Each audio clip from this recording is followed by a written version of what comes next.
এই প্রক্রিয়ায়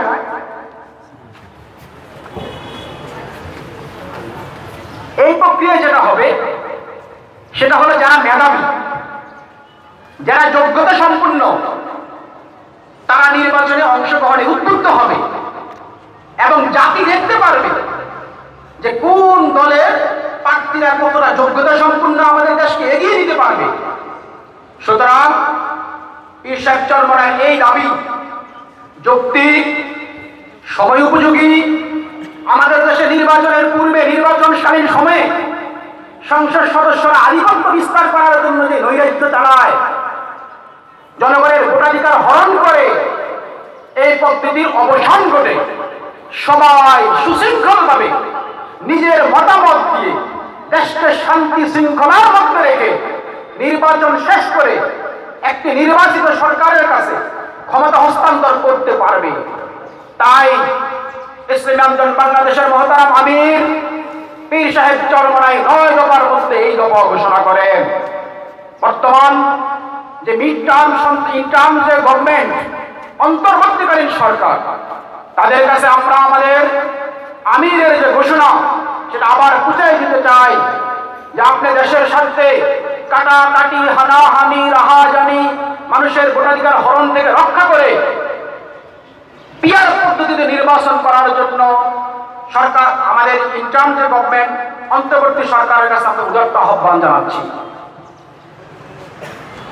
আর এই প্রক্রিয়া পাশাপাশি আরো যতগুলো 9 দফা আছে সবগুলোই যাতে গভর্নমেন্ট বিবেচনা করে দ্রুত ব্যবস্থা গ্রহণ করে অতি অল্প সময়ের ভিতরে নতুন সরকারের কাছে ক্ষমতা হস্তান্তরের জন্য নির্বাচনের ব্যবস্থা করেন, সেই দাবি জানিয়ে ইসলামী আন্দোলন বাংলাদেশ কুমিল্লা জেলা দক্ষিণ কর্তৃক যে প্রোগ্রাম, আপনাদেরকে ইসলামী যুব আন্দোলন বাংলাদেশের পক্ষ থেকে অভিনন্দন জানিয়ে এখানেই শেষ করছি।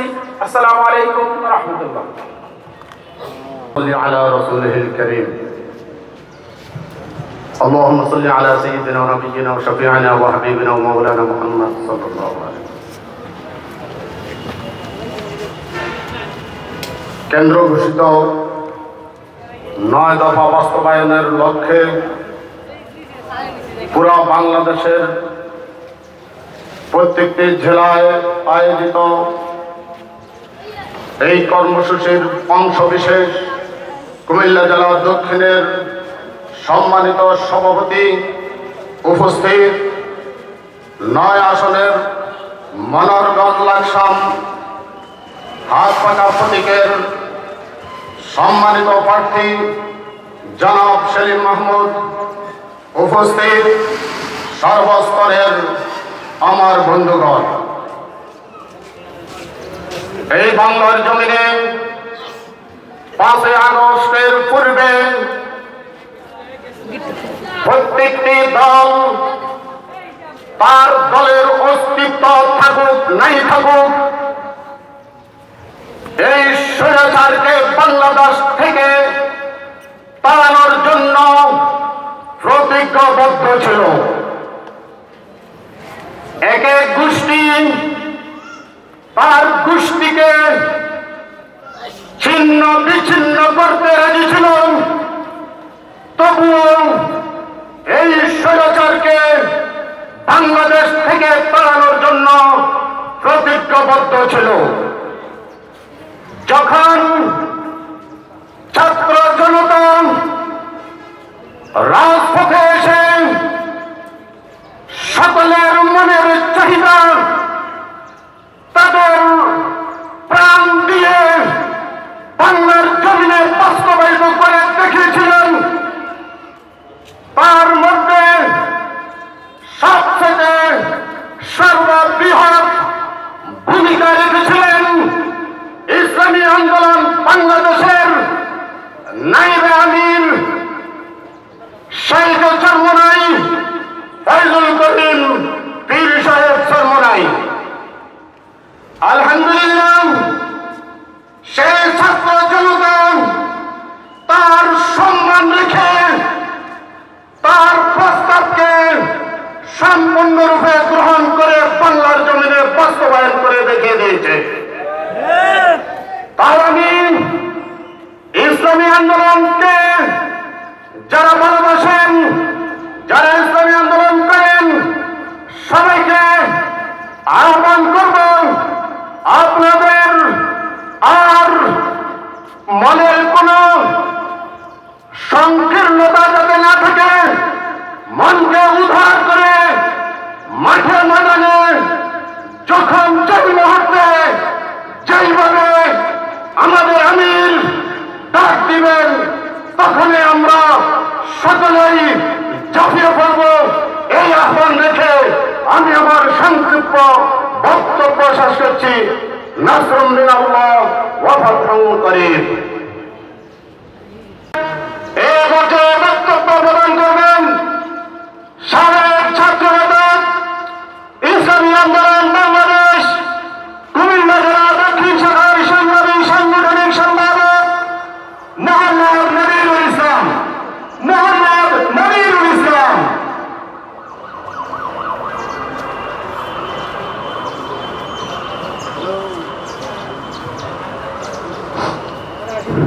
আলহামদুলিল্লাহ নাহমাদুহু ওয়া নুসাল্লি আলা রাসূলিহিল কারীম।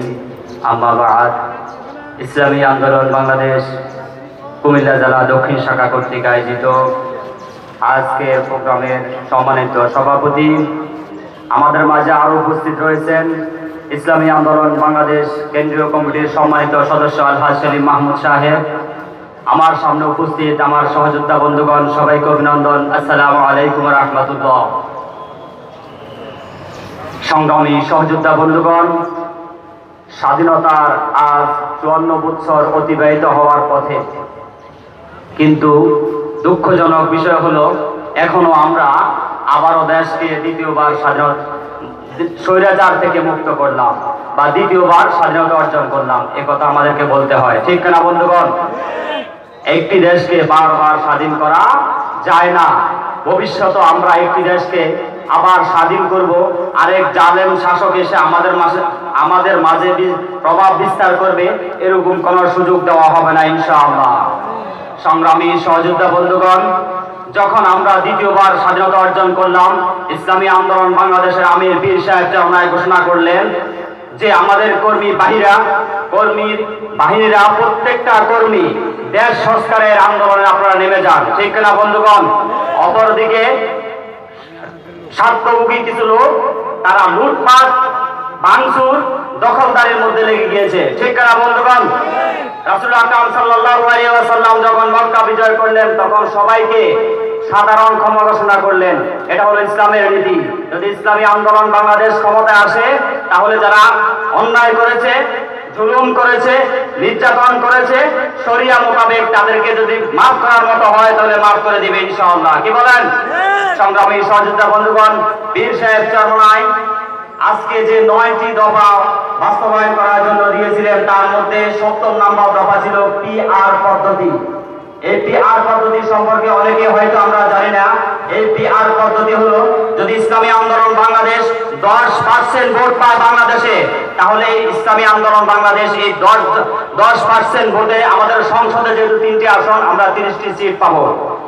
এই পিআর পদ্ধতি যদি কোন দল 50% ভোট পায়, তাহলে সেই সংসদে 150 জন এমপি পাবে। এই পিআর পদ্ধতির মাধ্যমে যদি কোন দল 1% ভোট পায়, তাহলে এই পদ্ধতির মাধ্যমে সে 3 জন এমপি পাবে। এভাবে আমাদের জাতীয় সরকার গঠন হবে। এবার এর মাধ্যমে আমাদের স্থানীয়ভাবে যে অমুক ভাই তমুক ভাই, নির্বাচন আসলে কালো টাকা বিতরণ, নির্বাচন আসলে আমাদের অফিস ভাঙচুর, দেশের মধ্যে নৈরাজ্য সৃষ্টি, এগুলো আস্তে আস্তে বন্ধ হবে, ঠিক না বন্ধুগণ? পীর সাহেব চরমনায় এর জন্য পিআর পদ্ধতি বাস্তবায়ন করার জন্য সারা বাংলাদেশের মানুষকে একসাথে নিয়ে এই পিআর পদ্ধতি বাস্তবায়ন করবে ইনশাআল্লাহ। সংগ্রামী সহযোদ্ধা বন্ধুগণ, এই পিআর পদ্ধতির মাধ্যমে আজকে আমরা দেখতে পাচ্ছি আমাদের দেশের সব সময় বলে যে আমরা উন্নয়নশীল দেশগুলোকে লক্ষ্য করি, অনুসরণ করি, কিন্তু আমরা দেখি বা জানি আজকে জাপান আমাদের থেকে অনেকগুলো উন্নয়নশীল দেশ, ওখানে পিআর পদ্ধতি কি বাস্তবায়ন রয়েছে। আজকে আমাদের প্রতিবেশী দেশ শ্রীলঙ্কাতেও পিআর পদ্ধতি বাস্তবায়ন রয়েছে। আজকে আমাদের নেপালেও পিআর পদ্ধতি বাস্তবায়ন রয়েছে।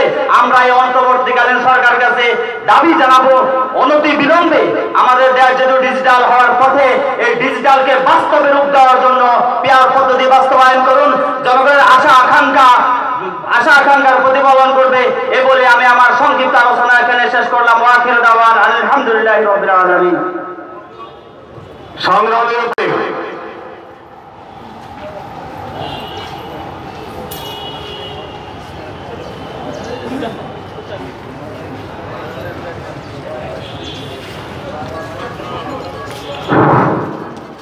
إن الحمد لله والصلاة والسلام على من لا نبي بعده اللهم صل على محمد وعلى آل محمد كما صليت على إبراهيم وعلى آل إبراهيم إنك حميد مجيد ومكروا ومكر الله والله خير الماكرين সম্মানিত উপস্থিতি, সম্মানিত সহযোদ্ধা বন্ধুগণ, আপনারা জানেন যে বাংলাদেশে ফ্যাসিবাদ সরকার, যেই সরকার এমনভাবে আমাদের উপরে পতিত হয়েছিল, এমনভাবে আমাদের উপরে জুলুম নির্যাতন শুরু করেছিল যে আল্লাহ পাক কালামে হাকিমের মধ্যে বলছিলেন ওয়ামাকারু ওয়ামাকারাল্লাহ আল্লাহু খায়রুল মাকিরিন।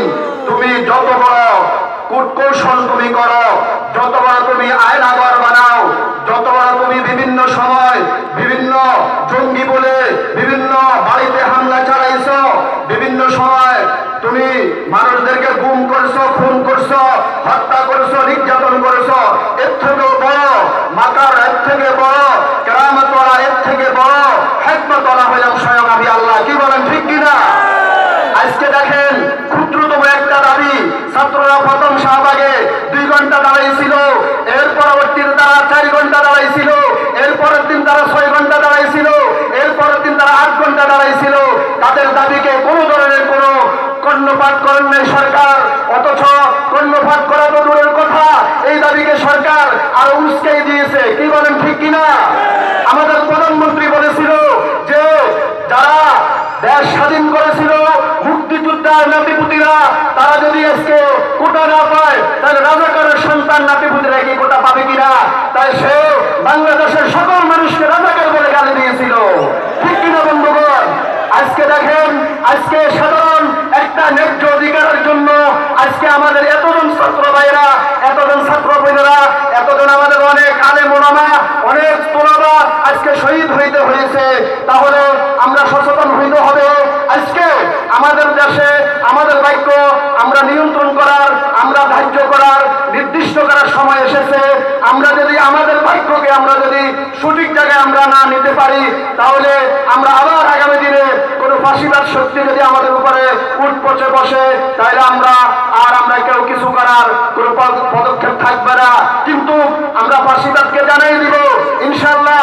আমাদের 71 সালে যারা যোদ্ধা, আমাদের সেই 71 সালে যারা শহীদ হয়েছিল বাংলার স্বাধীনতার জন্য, বর্তমানেও যে সমস্ত ছাত্র জনতা আমাদের মাঠে ময়দানে আছে, তারা যে আমাদের শহীদ আবু সাইদ সহ মুক্ত সহ যারা শহীদ হয়েছে, তারাও 71 স্বাধীনতার যে লালন করেছিল, তারাও সেই 71 স্বাধীনতাকে তারা সামনে রেখে, স্বাধীনতার ভূমিকাকে সামনে রেখে তারা ফাঁসিবাদকে ধ্বংস করেছেন।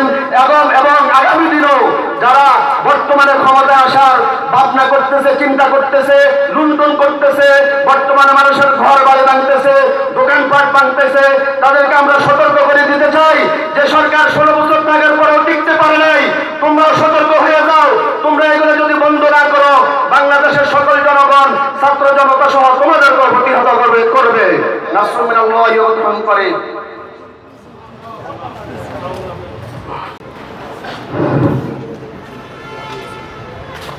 السلام عليكم ورحمة الله وبركاته.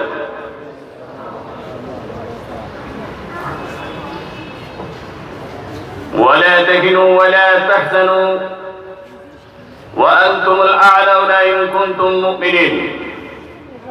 صدق الله مولانا العظيم. ইসলামী আন্দোলন বাংলাদেশ কেন্দ্রীয় কর্মসূচির আলোকে ইসলামী আন্দোলন বাংলাদেশ কুমিল্লা জেলা দক্ষিণ শাখা কর্তৃক আয়োজিত 9 দফা বাস্তবায়নের লক্ষ্যে আজকের প্রোগ্রামের প্রধান অতিথি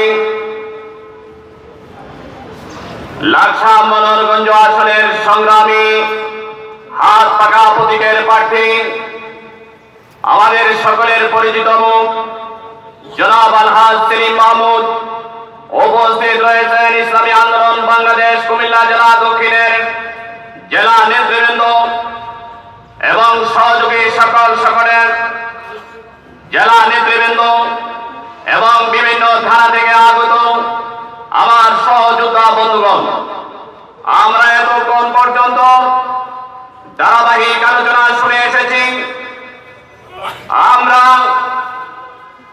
এই কথা জানান দেওয়ার জন্য আজকের প্রোগ্রামের আয়োজন করেছি। ইসলামী আন্দোলন বাংলাদেশ 1987 সাল থেকে 2024 সালের আজকের দিন পর্যন্ত বাংলাদেশের প্রতিটি অঞ্চলে প্রতিটি দুর্যোগ মুহূর্তে যখন যেই দাবির প্রয়োজন ছিল, যখন যে কাজের প্রয়োজন ছিল, তাৎক্ষণিকভাবে ইসলামী আন্দোলন বাংলাদেশ সর্বপ্রথম মাঠে ময়দানে ঝাঁপিয়ে পড়েছে।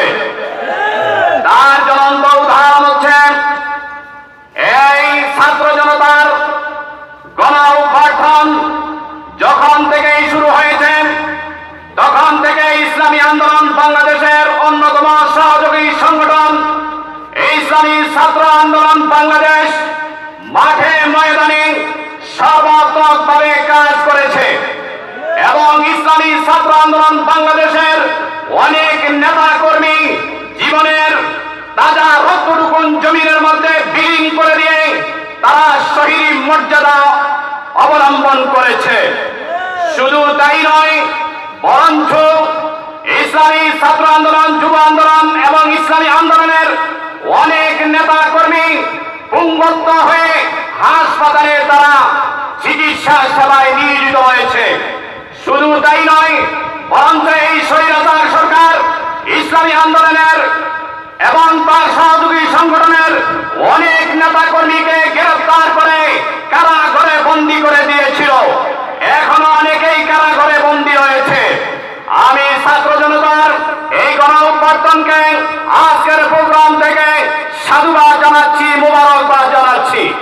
সম্মানিত উপস্থিতি, যেই কথাটা আপনাদের সামনে উপস্থাপন করার প্রয়োজন সেটি হচ্ছে, আমরা 1971 সালে এই দেশ স্বাধীন করার পর থেকে আজকে দীর্ঘ 53 বছর পার হওয়ার পরেও আমরা এই দেশ থেকে এই দেশের সংখ্যাগরিষ্ঠ মানুষদেরকে বিতাড়িত করতে হয়, স্বৈরাচার বিরোধী আন্দোলন করতে হয়, অথচ একটি স্বাধীন রাষ্ট্র এর চাইতে ন্যাক্কারজনক, এর চাইতে দুঃখজনক কথা আর কিছুই হতে পারে না।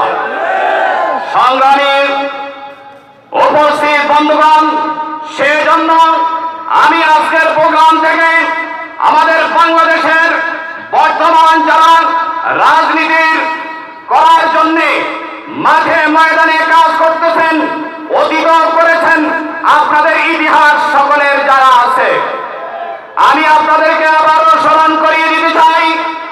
যদি আমরা এই গণ অভ্যুত্থানের আগে যারা ক্ষমতায় জবরদল ফাটরের মতো বসে রয়েছিল, তাদেরকে যেরকম ভাবে গণ অভ্যুত্থানের মাধ্যমে বিদায় দেওয়া হয়েছে, এই দেশে এমন কোন সরকার যদি প্রতিষ্ঠিত আবার হয়, তাদেরকে এর চাইতে বড় পরিণতি ভোগ করতে হবে। তাই আসুন, আমি বাংলাদেশের হেফাজতে ইসলাম, জামাতে ইসলাম এবং ইসলামী সম্ভাবনা যত দল রয়েছেন এবং এই বাংলাদেশটাকে সুন্দরভাবে মেরামত করে সুন্দর আগামীর দিন গঠন করতে যারা চাচ্ছেন, তাদের সকলকে আজকের প্রোগ্রাম থেকে উদাত্ত আহ্বান জানাচ্ছি। আসুন আমরা কাঁধে কাঁধ মিলিয়ে, হাতে হাত মিলিয়ে আগামীর বাংলাদেশ করি। অন্যথায় এই বাংলাদেশের ভবিষ্যৎ কোনদিন সুন্দর হতে পারে না। আমি এই ছাত্র জনতার সমন্বয়কদেরকে মোবারকবাদ জানাচ্ছি আজকের প্রোগ্রাম থেকে, এই বলে যে তারাও আমাদের আমিরের যে ঘোষণা ছিল গত জাতীয় নির্বাচনের আগে, যে জাতীয় সরকার গঠন করতে হবে, সেই জাতীয় সরকারের নমুনা এই ছাত্র জনতা পেশ করেছে। জাতীয় সরকারের নমুনার মাধ্যমে আগামী দিনের যেন নির্বাচন হয় এবং পিআর পদ্ধতিকে যেন প্রতিষ্ঠিত করা হয় সে আশাবাদ ব্যক্ত করছি। এবং আজকে যারা আমাদেরকে এই সুন্দর প্রোগ্রাম করার জন্য আমাদেরকে সহযোগিতা করেছেন তার মধ্যে উল্লেখযোগ্য প্রশাসন বাহিনী। কারণ আমি আপনাদেরকে স্মরণ করাই দিতে চাই, গত 23 সালের 17ই সেপ্টেম্বর আমরা এখানে এই স্থানের মধ্যে একটি জেলা সমাবেশ করার জন্য উদ্যোগ গ্রহণ করেছিলাম, কিন্তু তৎকালীন সময়ের স্বৈর প্রশাসনিক যারা ছিলেন তারা আমাদেরকে তা করতে দেন নাই, যার কারণে আমাদের অনেক নেতা কর্মী মর্মাহত হয়েছেন, দুঃখ প্রকাশ করেছেন। আমরাও তাদের কাছে দুঃখ প্রকাশ করা ছাড়া আমাদের আর বিকল্প কিছুই ছিল না। কিন্তু গত রাত্রেও আমার কাছে এমন খবর গিয়েছে যে বাংলাদেশের অন্তর্বর্তীকালীন যে সরকার গঠন করা হচ্ছে তাদেরকে শপথ করানো হচ্ছে।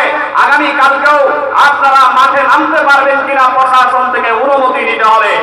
আমি বাগসাম থানার ওসি সাহেবের সাথে কথা বলেছি, তিনি আমাকে আশ্বস্ত করেছেন এবং তিনি আমাকে 100%-এর মধ্যে 100% তিনি আমাকে কি করেছেন, আশ্বস্ত করেছেন যে আপনারা আপনাদের সমস্ত প্রোগ্রাম করতে পারেন, আমাদের পক্ষ থেকে কোনো বাধা নাই। সেই জন্য আমার আজকে ইসলামী আন্দোলন বাংলাদেশের সকল দায়িত্বশীল নেতাকর্মী, হিতাকাঙ্ক্ষী, সহযোগী সংগঠনের নেতাকর্মী, হিতাকাঙ্ক্ষী সকলকে আমি উদাত্ত আহ্বান জানাবো, আগামী দিনের যত কর্মসূচি যখনই আসবে, আমরা আজকে কর্মসূচি পালন করছি, আগামীকাল আবার কর্মসূচি আসলে এই কথা যেন বলা না হয় যে ভাই গতকালকেই তো কর্মসূচি পালন করছি, এখন আর ইসলামী আন্দোলন বাংলাদেশের ঘরে বসে থাকার কোনো সুযোগ নাই।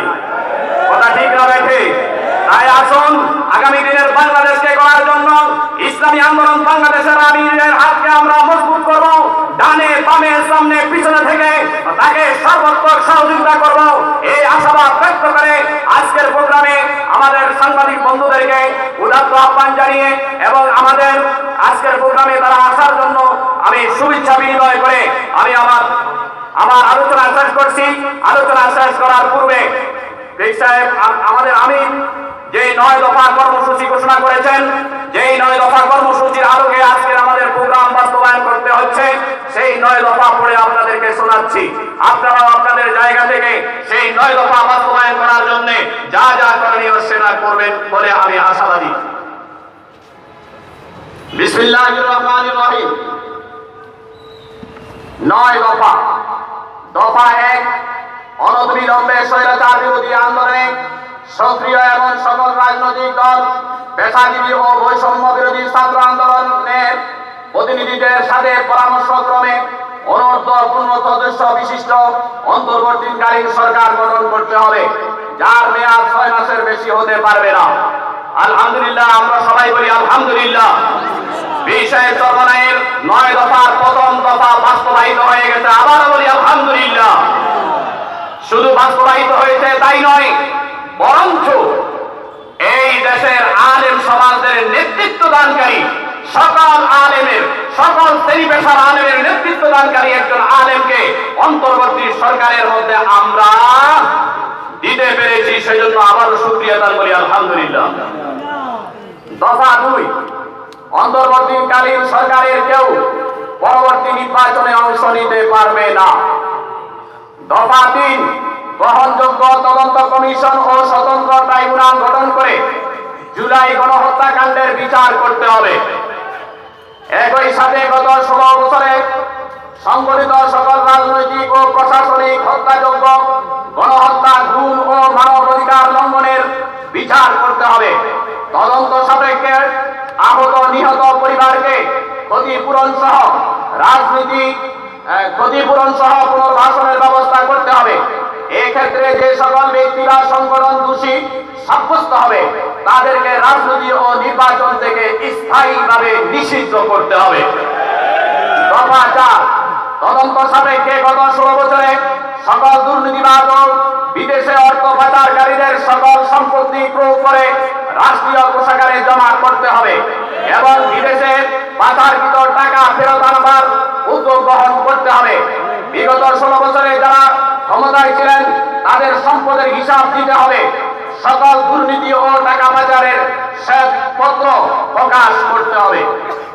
দফা 5, আইন শৃঙ্খলা বাহিনী, প্রশাসন, বিচার বিভাগ সহ প্রজাতন্ত্রের যে সকল কর্মচারী আইন, সংবিধান, শপথ লঙ্ঘন করে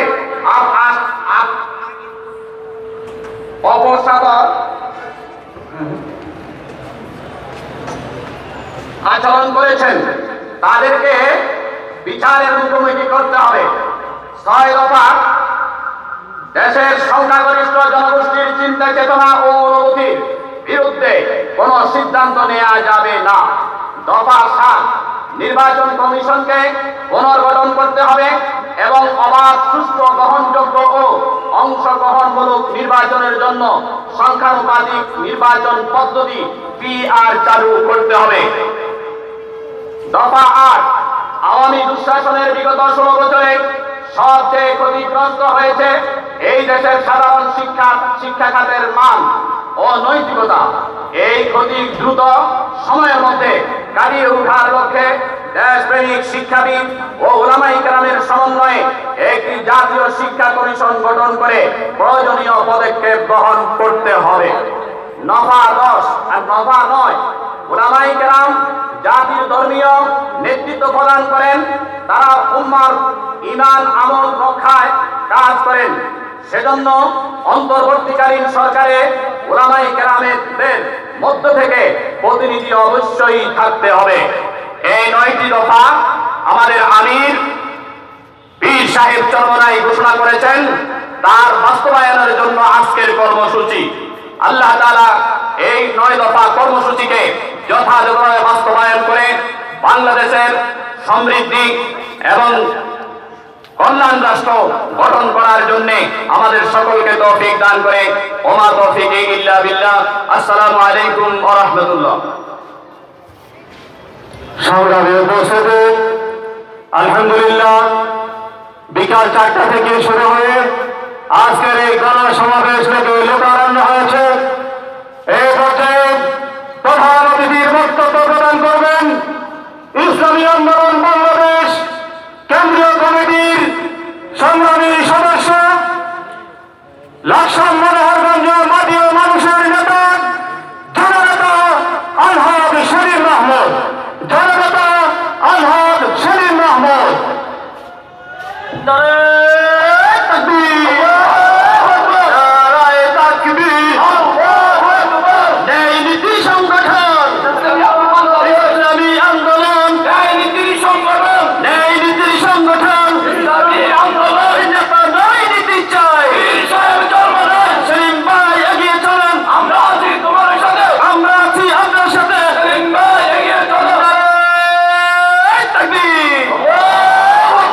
আসসালামু আলাইকুম ওয়া রাহমাতুল্লাহ। আলহামদুলিল্লাহ, আল্লাহ পাকের শুকরিয়া আদায় করতেছি যে আল্লাহ তাআলা আমাদেরকে আজকে একটা সুন্দর পরিবেশে কেন্দ্র ঘোষিত 9 দফা দাবি আলোকে আজকে আমাদেরকে এই সমাবেশ করার তৌফিক আল্লাহ পাক দান করছেন। আমরা শুকরিয়া স্বরূপ বলি আলহামদুলিল্লাহ। আলোচনা অনেক হয়েছে, আলোচনা আপনারা শুনেছেন।